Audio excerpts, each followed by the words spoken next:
আপনাকে কি করে ভালো না বাসি ইয়া রাসূলুল্লাহ।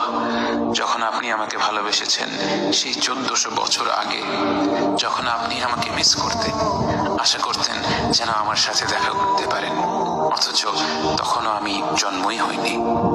সেদিন সাহাবীরা আপনার চোখে পানি দেখে বলল, ইয়া রাসূলুল্লাহ, আপনি কাঁদছেন কেন? আপনি বললেন, আমার ভাইদের খুব দেখতে ইচ্ছে করছে। সাহাবীরা বললেন, আমরা কি আপনার ভাই নই ইয়া রাসূলুল্লাহ? আপনি বললেন, না, তোমরা আমার সাহাবী।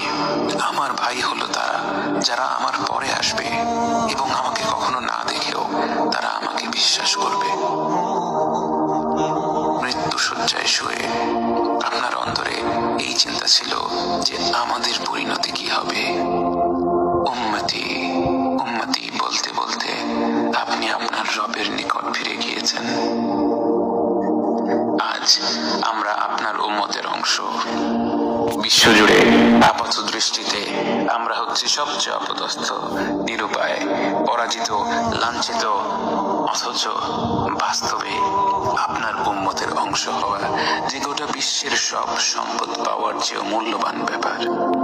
আজ আমার মনে যত আশা, যত আকাঙ্ক্ষা, যত স্বপ্ন, যত চাহিদা, সব কিছু পেয়ে গেলেও নিজেকে এতটা সৌভাগ্যবান মনে করতাম না যতটা মনে হয় আজ আপনার উম্মতের একজন হতে পেরে।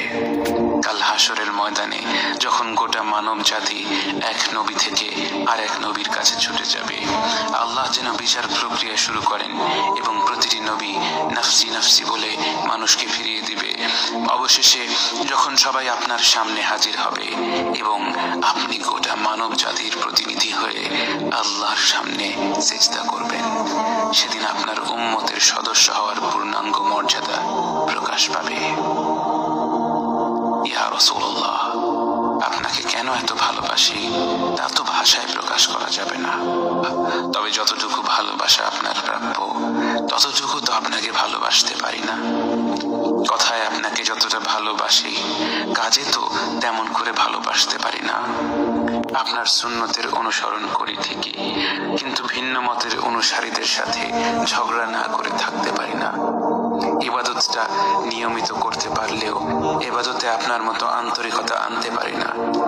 বাহ্যিক বিষয়ে আপনার অনুসরণ করতে পারলেও চারিত্রিক দিক থেকে তো আপনার কাছ থেকে শিক্ষা নিতে পারি না।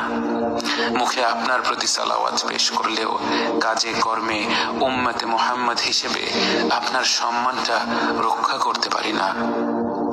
রাসূলুল্লাহ, হাবিবুল্লাহ, নবিয়ুল্লাহ, ইয়া মুস্তাফা, আমরা তো আপনার উম্মত হবার যোগ্য নই, কিন্তু আপনার রব তো সবচেয়ে ক্ষমাশীল। তিনি তো আমাদের যা প্রাপ্য তার চেয়ে অনেক বেশি অনুগ্রহ প্রদর্শন করতে সক্ষম। আপনি আমাদের যতটুকু ভালোবেসেছেন তিনি তো আমাদের এর চাইতেও বেশি ভালোবাসেন। আমরা আমাদের ভুল ত্রুটি সম্পর্কে যতটুকু অবগত তিনি তো তার চাইতেও বেশি অবগত।